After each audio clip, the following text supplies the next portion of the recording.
name's Christine Hope, and my book, The Sacrificing of Thomas Cranmer, is now up for pre-order. Admittedly, a Tudor Archbishop of Canterbury doesn't sound like a very exciting hero for a book, but this man, he ripped up the rule book and he threw it away.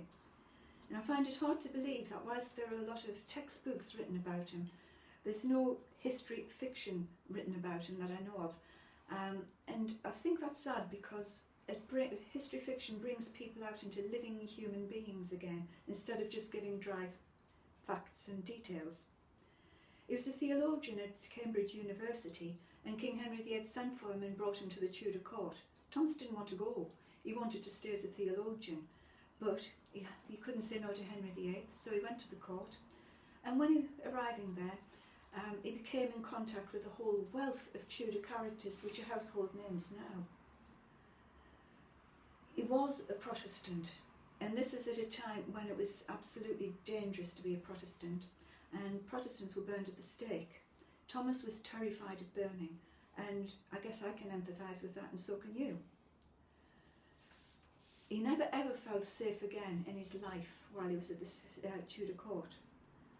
But it was a dangerous time, but yet it was an exciting time in history, which is why historians absolutely adore the Tudor era.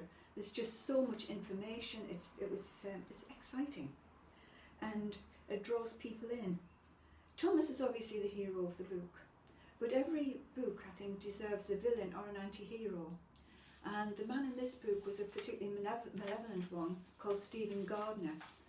He wanted Thomas Cranmer dead, and he never ever gave up.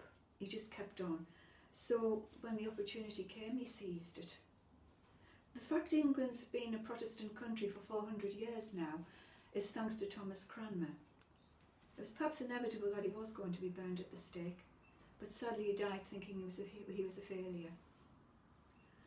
Thank you for listening to me, and I hope you will pre-order this book. I've thoroughly enjoyed writing it and researching it, so I hope you enjoy reading it as much as I've enjoyed myself. Thank you very much.